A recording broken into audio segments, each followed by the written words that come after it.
जय सिया राम। नीलाम्बुज श्यामल कोमलांगम सीता समारूपित वाम भागम पाणो महासायक चारु चापम नमामि रामं रघुवंशनाथम।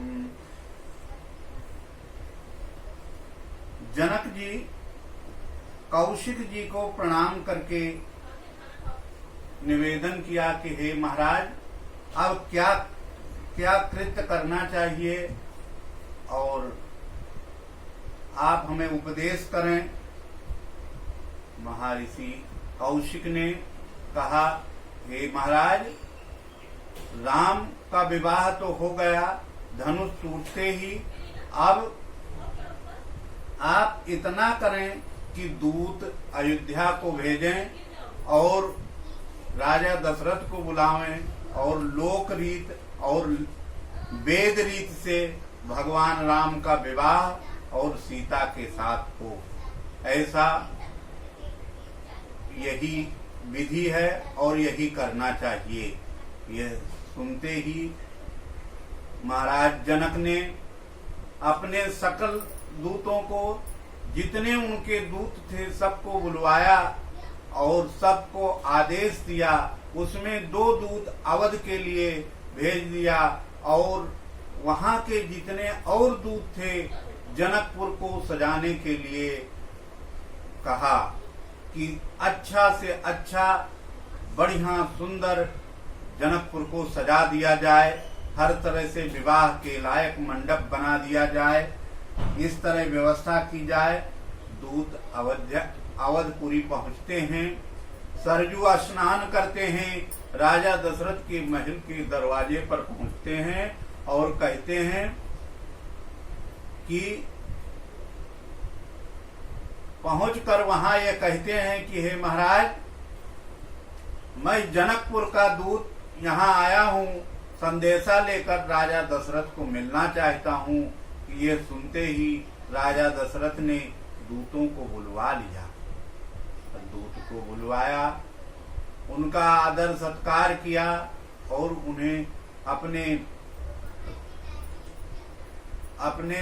राजमहल में बैठाया और पूछने लगे कि क्या कहाँ से आए हो। राजा को दूत बताते हैं कि हे महाराज, मैं राजा जनक का दूत और यहाँ आया हूँ, आपके लिए पत्रिका लेकर यहाँ आया हूँ और राम और सीता जी का विवाह निश्चित हुआ है, उसके लिए आपको बारात लेकर जनकपुर चलना है। इसके लिए इस तरह वो पत्रिका उनके हाथ में दे दी। पत्रिका देते ही महाराज दशरथ खुशी हो गए, उठकर तुरंत महर्षि वशिष्ठ के हाथ में दे दिया और वो पढ़ने लगे। उनमें बताए वशिष्ठ जी कि हे महाराज, राम और लक्ष्मण, राम का विवाह पक्का हो गया है, जनकपुर में बारात लेकर चलना है और आप तैयारी करें, सभी को आदेश करें और विवाह का तैयारी करके जनकपुर के लिए बारात चलें। ऐसा आदेश हुआ। महाराज दशरथ राजमहल आए, रानियों के पास रनिवास में, रनिवास को खबर जनाई कि हे रानियों, राम का विवाह निश्चित हुआ है, बारात लेकर जनकपुर जाना है। ये सोचते हुए, इतना सुनते ही राजकुमार भरत और शत्रुघ्न खेलने कहीं गए थे, वो आते ही सुने कि हे महाराज, हे पिताजी, कहाँ से चिट्ठी आई है, कौन चिट्ठी लेके आया है। यह सुनते ही दशरथ जी ने बताया कि हे भरत, जनकपुर से पत्रिका आई है, राम का विवाह निश्चित हुआ, आप भी तैयारियां करिए, अच्छे अच्छे घोड़ों को, अच्छे अच्छे हाथियों को, अच्छे अच्छे रथों को सजाकर बारात के लिए तैयारी करके चलना है। ऐसा कहते हुए वो दोनों राजकुमार अत्यंत प्रसन्न हो जाते हैं। दूत को आकर उनको ठहराया जाता है। जो जनकपुर से आए हैं उनसे हाल चाल पूछते हैं कि हे दूत, तुम मेरे पुत्र को जानते हो, किस तरह से विवाह निश्चित हुआ, कैसे हुआ, उनको तुम किस तरह से पहचानते हो। ये राजा दशरथ जब पूछने लगते हैं दूतों से, दूत कहते हैं कि इस विश्व में सर्वश्रेष्ठ राम और लक्ष्मण हैं, उनको कौन नहीं जानता है। सूरवीरों में श्रेष्ठ राम धनुष यज्ञ में सर्वश्रेष्ठ होकर धनुष यज्ञ में धनुष भंग किया है, इससे उनका विवाह निश्चित हुआ है महाराज। ऐसा कहकर दूत वापस चले गए, अपनी विदाई लेकर जनकपुर चले गए। इसके बाद यहाँ दुंदुभी बजाई गई कि राम का विवाह निश्चित हुआ है और बारात चलने के लिए अयोध्या को निमंत्रण दिया गया।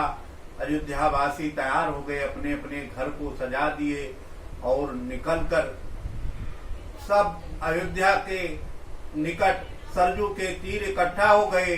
सारे रथ, घोड़े, हाथी, पैदल, नौकर चाकर सब जो है चल दिए और वहां से चलते हुए इकट्ठा हुए। जब वहां रथ इकट्ठा हुआ उसमें दो सुमंत जी ने दो बहुत सुंदर रथ लाके सजा के खड़ा किया। एक रथ पर महाराज वशिष्ठ को चढ़ाया गया और दूसरे रथ पर महाराज स्वयं सवार हुए और राम जानकी रोड से चलते हुए जैसे जाते हैं। पहले दिन विश्राम लेती है बारात रास्ते में। वहां लोग पूछते हैं कि महाराज कहाँ बारात जा रही है। कोई कहता है मिथिला जा रही है, विवाह कभी है, वो तिथि निश्चित ही नहीं है कि विवाह कहाँ हुआ, कब है, वो पता ही नहीं। तो कहा और आगे चले, दूसरे दिन का विश्राम हुआ। फिर पूछते हैं दूल्हा कहाँ है, हो न हो यह है। वशिष्ठ जी ने कहा भरत जी को दूल्हा बना दिया जाए, क्योंकि राम का ही स्वरूप भरत जी हैं, उन्हें दूल्हा बना दिया गया। आगे पूछते हैं कभी का विवाह, लग्न कभी है, इनकी शादियां कभी है, कब पक्का हुआ है, कोई कुछ बता नहीं पाता है। ऐसी अलौकिक बारात है। ऐसा करते हुए 6वें दिन मिथिला में पहुंच चुकी है। बारात की सूचना पहुंचते ही जनकपुर पहुंचाई गई। वहां से अगवानी के लिए महाराज जनक अवध के अगवानी के लिए दधी, चिवड़ा, अनेक प्रकार के भोजन की व्यवस्था करते हुए उन्होंने नगर से बाहर अगवानी के लिए भेज दिया।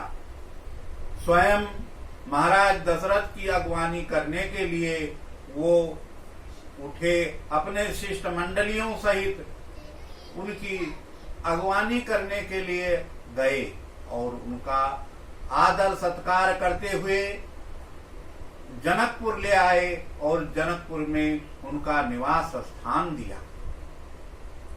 निवास स्थान जनकपुर में 1-2 नहीं 1,00,000 बाराती हैं। उनका निवास स्थान महाराज जनक ने जनवासा दिया, रहने की व्यवस्था की। राम जी विश्वामित्र जी के साथ ठहरे हैं जनकपुर में। उनको यह सूचना मिली कि महाराज दशरथ जनकपुर आ चुके हैं बारात लेकर।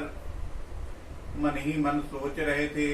विश्वामित्र जी वहां पर आए और कहे, हे राम, हे लक्ष्मण, चलो आपके पिता जनकपुर आए हैं बारात लेकर, उनसे मिलने चलें। महर्षि विश्वामित्र लेकर वहां पहुंचते हैं। दंड प्रणाम होता है वशिष्ठ में, विश्वामित्र में और वामदेव, जाबाल ऐसे महर्षि वहां उपस्थित हैं। याकवल्य, भरद्वाज ऐसे ऋषि वहां उपस्थित हैं। उनके दंड प्रणाम होते हैं और पिता पुत्र में, राम और दशरथ में, राम और भरत में, लक्ष्मण भरत में, शत्रुघ्न राम में, सब में एक दूसरे से मिलन होता है। सारे बारातियों से मिलन होती है, ऐसा नहीं है जिससे राम जी नहीं मिले हों। सबसे मिलने लगे। अलौकिक कृति से, अलौकिक व्यवस्था से भगवान राम सबसे मिल गए। और इस तरह से वहां जानते हुए कि अवध की बारात जनकपुर आई है, जनक नंदनी सीता जी ने रिद्धि सिद्धियों की आगमन करके वहां यह व्यवस्था करी कि कोई भी किसी तरह यहाँ अव्यवस्थित न हो, सब तरह से भोजन पानी की, हर चीज की, रहने सहने की व्यवस्था की जाए। जय सिया राम।